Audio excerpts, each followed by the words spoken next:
ഇന്നത്തെ നമ്മുടെ റെസിപ്പി നല്ല ടേസ്റ്റി ആയിട്ടുള്ളൊരു മുട്ടക്കറിയാണ് കേട്ടോ. കൂടുതൽ നമ്മൾ ബ്രേക്ക്ഫാസ്റ്റിൻ്റെ സമയത്ത് അല്ലെങ്കിൽ ഡിന്നർ സമയത്തൊക്കെ ഈ ഒരു മുട്ടക്കറി ഉണ്ടാക്കലുണ്ട്. പക്ഷേ എപ്പോഴും കൂടുതൽ ഒരേ ഒരു രീതിയിലായിരിക്കും ചെയ്യുക. എന്നാൽ അതേ സാധനങ്ങൾ വെച്ചിട്ട് തന്നെ കുറച്ച് വ്യത്യാസത്തിൽ നല്ല ടേസ്റ്റിൽ ഉണ്ടാക്കാൻ പറ്റുന്ന ഒരു ടേസ്റ്റി എഗ്ഗ് കറിയാണ് ചെയ്യുന്നത്. നിങ്ങൾക്ക് തീർച്ചയായിട്ടും ഇഷ്ടമാണെന്ന് തന്നെ വിചാരിക്കുന്നു. അപ്പോൾ ഒന്ന് കണ്ടു വയ്ക്കാമല്ലോ.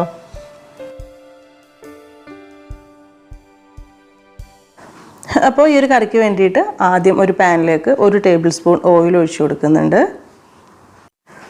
എന്നിട്ട് തീ ഒന്ന് കുറച്ച് വെച്ചതിന് ശേഷം ഇതിലേക്ക് 1 ടേബിൾ സ്പൂൺ മല്ലി ഇട്ട് കൊടുക്കുക കേട്ടോ. പച്ചമല്ലിയാണ് എടുത്തിട്ടുള്ളത്. അതിൻ്റെ കൂടെ തന്നെ 1 ടീസ്പൂൺ ചെറിയ ജീരകം കൂടെ ചേർത്ത് കൊടുക്കുക. ഇത് രണ്ടും കൂടെ ഒന്നങ്ങ് ചൂടാക്കി എടുക്കുക. തീ ഒരുപാട് കൂട്ടി വെക്കൊന്നും വേണ്ട കേട്ടോ. ജസ്റ്റ് ആ ചൂടിലൊന്ന് വറുത്തെടുത്താൽ മാത്രം മതി. ഇത് രണ്ടും ചെറുതായിട്ടൊന്ന് ചൂടായി വരുന്ന സമയത്ത് ഇതിലേക്ക് 1 ടീസ്പൂൺ കുരുമുളക് ഇട്ട് കൊടുക്കുന്നുണ്ട്. അതിൻ്റെ കൂടെ തന്നെ കുറച്ച് വലിയ ജീരകം ചേർക്കണം. ഒരു 1/4 ടീസ്പൂൺ എടുത്താൽ മതിയാവും കേട്ടോ. പിന്നെ ഇതിലേക്ക് കുറച്ച് ഉണക്കമുളകാണ് വേണ്ടത്. ഒരു 5 6 എണ്ണമൊക്കെ എടുക്കുക. വലിയ സൈസാണെന്നുണ്ടെങ്കിൽ 5 എണ്ണമൊക്കെ തന്നെ മതിയാകും. എരിവ് നോക്കിയിട്ട് ഞാൻ ഇത്തിരി കൂടുതൽ എടുത്തിട്ടുണ്ട്.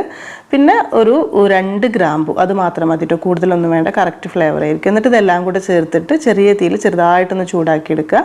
തീ കൂട്ടി വെച്ചിട്ട് വറുത്തെടുത്ത കരിഞ്ഞ് ഒരു ടേസ്റ്റ് ആയി പോകും കേട്ടോ. അപ്പോൾ അതുകൊണ്ട് തന്നെ ചെറിയ തീയിൽ ഇതുപോലെ നന്നായിട്ടൊന്നങ്ങ് ചൂടാക്കി എടുക്കുക. ഈ സമയത്ത് ഇതിലേക്ക് കുറച്ച് തേങ്ങ ചിരവിയത് കൂടെ ചേർത്ത് കൊടുക്കുക. തേങ്ങ ചിരവിയത് വളരെ കുറച്ച് തന്നെ മതി കേട്ടോ, കൂടുതൽ വേണ്ട. അപ്പോൾ കൂടുതൽ തേങ്ങ അരച്ച കറീൻ്റെ ടേസ്റ്റ് ആകും. ഇതാകുമ്പോൾ ഒരു പാകത്തിനായിരിക്കും കേട്ടോ. അപ്പോൾ ഒരു 1/3 കപ്പാണ് എടുത്തിട്ടുള്ളത്. അതായത് ഒരു 1/4 കപ്പും ഒരു ഇത്തിരി കൂടെ കൂടുതൽ, ഒരു 5 6 ടേബിൾ സ്പൂൺ അത്രയും ഉണ്ടാവുള്ളൂ കേട്ടോ. ഇതിപ്പോൾ സുഖമായിട്ടൊരു 5 ആൾക്കൊക്കെ കഴിക്കാനുള്ള കറി ഉണ്ടാവുകയും ചെയ്യും. തേങ്ങ കുറഞ്ഞ അളവിൽ ഉണ്ടായാലേ ടേസ്റ്റ് ഉണ്ടാവുള്ളൂ. അപ്പം ഈ ഒരു തേങ്ങയും കൂടെ ചേർത്തിട്ട് ചെറിയ തീയിൽ കുറച്ച് കൂടുതൽ സമയം ഒന്ന് വറുത്തെടുക്കണം കേട്ടോ. അതായത് ആ ഒരു തേങ്ങയുടെ കളറൊക്കെ ഒന്ന് ഇതുപോലെ ഒന്നങ്ങ് മാറി വന്നോട്ടെ. ഈ ഒരു രീതിയിൽ മതിയാകും. അത്യാവശ്യം നല്ലൊരു കളറൊക്കെ മാറി വരുന്ന സമയത്ത് ഗ്യാസ് ഓഫ് ചെയ്തിട്ട് ഇത് ചൂടാറാൻ വേണ്ടിയിട്ട് ഒരു സൈഡിലേക്ക് മാറ്റി വെക്കുക.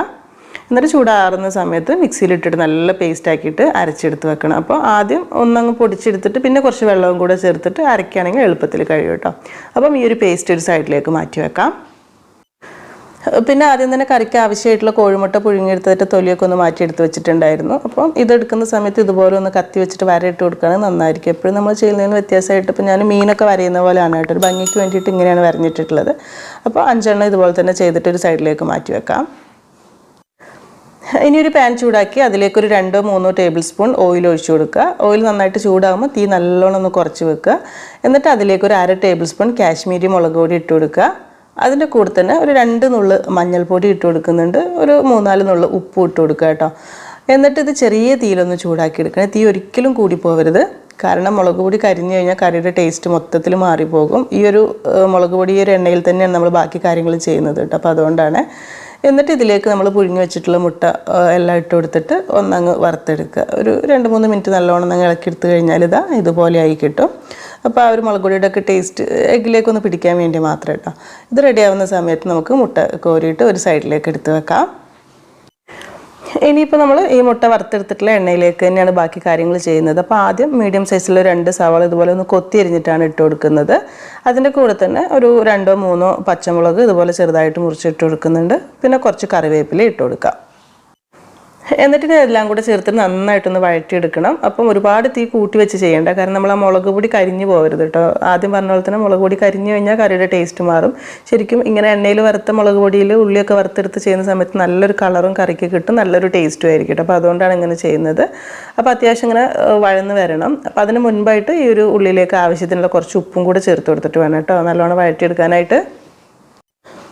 ഈ സമയത്ത് ഇതിലേക്കൊരു 1/4 ടേബിൾ സ്പൂൺ ഇഞ്ചി വെളുത്തുള്ളി പേസ്റ്റ് ഇട്ട് കൊടുക്കുക. രണ്ടും കൂടെ അത്ര മതി കേട്ടോ, കൂടുതൽ വേണ്ട. മുട്ടക്കറിയല്ല, കൂടുതൽ ഇങ്ങനെ ഒരു കുത്ത ടേസ്റ്റ് വരണ്ട.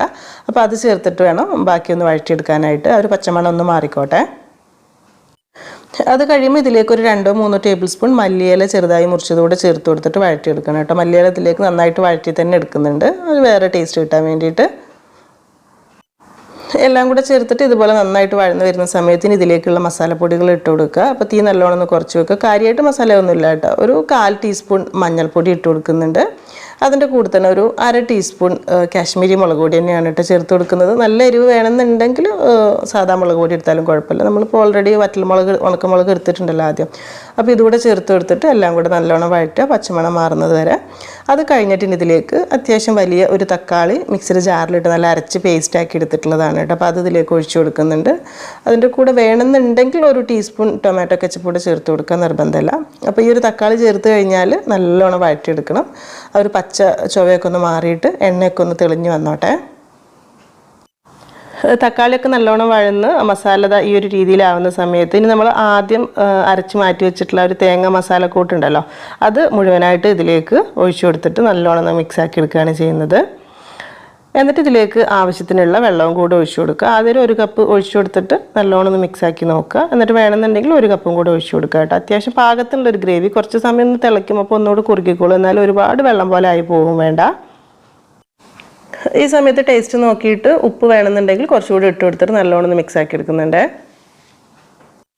എന്നിട്ട് ഗ്രേവി അത്യാവശ്യം ഒന്ന് തിള വന്ന് തുടങ്ങുന്ന സമയത്ത് നമ്മൾ ആദ്യം വറുത്ത് മാറ്റി വെച്ചിട്ടുള്ള മുട്ട ഉണ്ടല്ലോ, അത് മുഴുവനായിട്ട് ഇതിലേക്ക് ഇട്ട് കൊടുത്തിട്ട് നല്ലോണം ഒന്ന് മിക്സാക്കി എടുക്കുക. എന്നിട്ട് ഇത് തീ ഒന്ന് കുറച്ച് വെച്ചിട്ട് ഒരു 5 മിനിറ്റോളം ഒന്ന് അടച്ച് വെച്ച് കൊടുക്കുക കേട്ടോ. അപ്പോഴാണ് കറിയുടെ ടേസ്റ്റ് ഒന്നുകൂടെ മുട്ടയിലേക്ക് കൂടുതൽ പിടിക്കില്ല, എന്നാലും കുഴപ്പമില്ലാത്ത രീതിയിൽ പിടിച്ചിട്ട് പിന്നെ കറിക്ക് ഗ്രേവിക്ക് ഒരു പ്രത്യേക ടേസ്റ്റ് കൂടുതൽ കിട്ടിക്കോളും. ഒന്നുകൂടെ ഒക്കെ ഒന്ന് കുറുകി സെറ്റായിട്ട്. അപ്പോൾ ഇതാ നമ്മൾ തുറന്നു വെക്കുന്ന സമയത്ത് ഇതാ ഇങ്ങനെയായിരിക്കും ഉണ്ടാവുക. കറക്റ്റ് പാകത്തിന് കുറുകിയിരിക്കുന്ന ഗ്രേവി ആയിരിക്കും കേട്ടോ. ടേസ്റ്റ് നോക്കിയിട്ട് ഉപ്പൊക്കെ വേണമെങ്കിൽ ഒന്ന് അഡ്ജസ്റ്റ് ചെയ്യുക. കറക്റ്റ് ടേസ്റ്റ് ആയിരിക്കും കേട്ടോ. മസാലക്കുത്ത് കാര്യങ്ങളൊന്നും ഉണ്ടാവില്ല. അപ്പോൾ ഇതാ ഇത്രയേ ഉള്ളൂ പരിപാടി. ഇനി ഗ്യാസ് ഓഫ് ചെയ്യുക. പിന്നെ കസൂരി മേത്തി ഉണ്ടല്ലോ, ഉലുവയിൽ ഉണങ്ങി പൊടിച്ചത്, അതൊക്കെ അതിൻ്റെ ടേസ്റ്റ് ഇഷ്ടമാണെങ്കിൽ ഒന്ന് ചൂടാക്കി ഇത്തിരി പൊടിച്ചിട്ട് കൊടുക്കുക. വേണമെങ്കിൽ ഇത്തിരി മല്ലിയിലൊക്കെ ഇട്ട് കൊടുക്കുക കേട്ടോ. അത്രയേ ഉള്ളൂ. പിന്നെ ഗ്യാസ് ഓഫ് ചെയ്ത് കറി ഒന്ന് ചൂടാറുന്ന സമയത്ത് ഇത്തിരി കൂടെ കുറുകിയിരിക്കും കേട്ടോ. കാണുന്ന സമയത്ത് തന്നെ നല്ല ഭംഗിയില്ല. അതുപോലെ തന്നെയാണ് കഴിക്കാനൊരു സ്പെഷ്യൽ ടേസ്റ്റാണ്. കാരണം എപ്പോഴും നമ്മൾ ഒരേപോലെയൊക്കെ മുട്ടക്കറി ഉണ്ടാക്കുമ്പോൾ കൂടുതൽ ദിവസം നമ്മൾ മുട്ടക്കറി ഉണ്ടാക്കലുണ്ടാവും. അപ്പോൾ എപ്പോഴും ഉള്ളിയും തക്കാളിയും വാട്ടി ആ ഒരു രീതിയിൽ ചെയ്യുമ്പോൾ ഒരു വെറൈറ്റിക്ക് ഒരു ടേസ്റ്റ് വ്യത്യാസത്തിൽ ഉണ്ടാക്കണം എന്നുണ്ടെങ്കിൽ തീർച്ചയായിട്ടും ചെയ്ത് വെക്കാൻ പറ്റുന്ന റെസിപ്പിയാണ്. അപ്പോൾ ഈ ഒരു കറി നമുക്ക് ചപ്പാത്തിയുടെ കൂടെ കഴിക്കാൻ പറ്റുന്ന നല്ലൊരു കോമ്പിനേഷനാണ്. അതുപോലെ തന്നെ ചോറിൻ്റെ കൂടെയും കഴിക്കാട്ടെ, നെയ്ച്ചോറിൻ്റെ കൂടെയൊക്കെ പറ്റും. അപ്പോൾ ഇഷ്ടമായി എന്ന് തന്നെ വിചാരിക്കുന്നു. വീഡിയോ കണ്ടിട്ട് ഇഷ്ടപ്പെട്ടിട്ടുണ്ടെങ്കിൽ ലൈക്ക് ചെയ്യേണ്ട കാര്യം മറക്കരുത്. അതുപോലെ തന്നെ ഷെയർ ചെയ്ത് സപ്പോർട്ട് ചെയ്യേണ്ട കാര്യം കേട്ടോ. പിന്നെ ചെയ്ത് നോക്കുന്നുണ്ടെങ്കിൽ ഫീഡ്ബാക്കൊക്കെ അറിയിക്കാനും. അപ്പം ഇനി എന്തായാലും എന്നത്തെയും പോലെ തന്നെ നല്ല റെസിപ്പീസായിട്ട് നമുക്ക് പുതിയ വീഡിയോയിൽ കാണാം. താങ്ക്